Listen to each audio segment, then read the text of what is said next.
Hi, my name is Christine Adam, and I'm a voice, accent, and communication coach here to answer questions that you have brought up with me. And today I'm here to talk about 2 myths about deep breathing that can really get in the way of what should be a natural and organic process. Deep breathing is so vital to our physical, mental, emotional, and vocal health. It should be easy and natural and ongoing, but for a lot of us it isn't. For a lot of us, we experience habits around tense or tight or restricted or even held breathing that can really get in the way of our feeling of just comfort in our own bodies, of being physically at ease, can get in the way of our emotional life and our relationship to others, our mental state. It's a lot easier to feel overwhelmed or to feel anxious when the breathing is tight. And certainly our vocal health, because breath is the power source for the voice. So if the breath is tight and restricted, the voice is going to be tight and restricted as well. And some people even experience that as a feeling of, I just can't quite catch my breath when they're talking. That can be really disarming and reducing in confidence, we'll say. So these myths can really contribute to why deep breathing can feel hard and difficult to sustain. So I want to bust these myths so that this can feel like an easier process for you. Okay, you ready? So here is myth number 1. A deep breath is a big breath.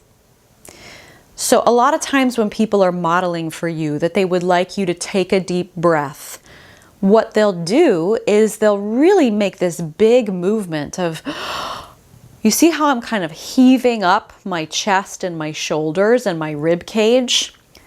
This is not a deep breath. In fact, it's the total opposite. It's a big movement.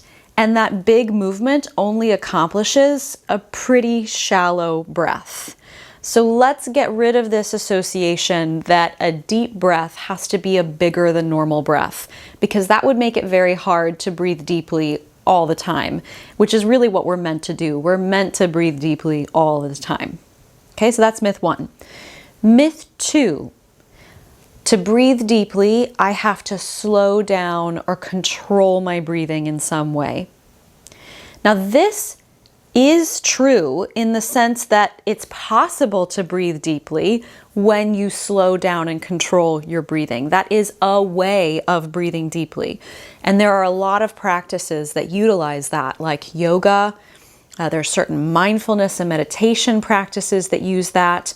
There are certain strategies and techniques around calming yourself and your nervous system that involve slow, deep breathing. And a lot of that can be very useful for a lot of people. So I'm not saying you have to stop those practices by any means. But what association that can create is that I can only breathe deeply if I slow down and control my breathing. And where that becomes problematic is that we can't think about our breathing all the time. We can't walk around controlling our breathing all the time. We just have too much else to do. And quite frankly, we don't need to.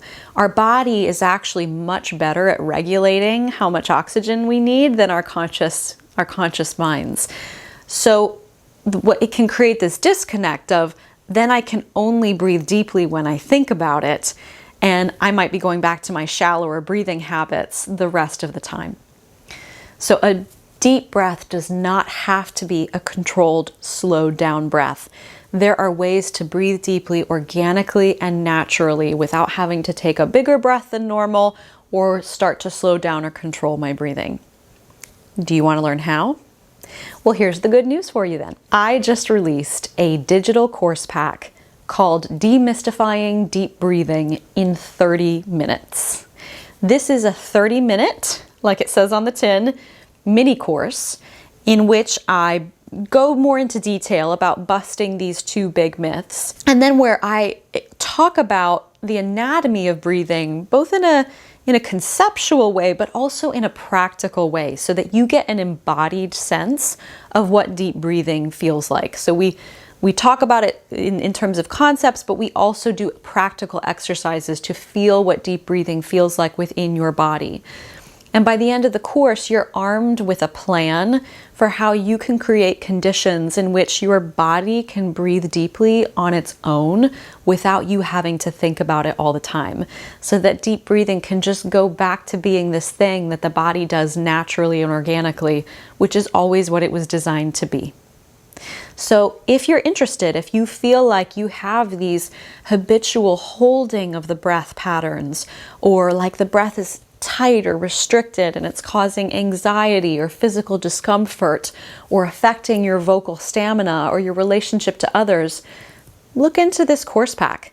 It's only 30 minutes and it's designed as it's in 6 audio guide sessions, so you can listen to it and do the exercises over and over again at your leisure, anytime, anywhere. And the best part, it's only $30. If you'd like to find more information, you can go to the course packs page of my website at voicewhatmatters.com. I hope you found this helpful. This is what we're talking about today. Thank you so much for your support. Please put your questions, comments below. Please share with everyone you know, and I'll see you next time.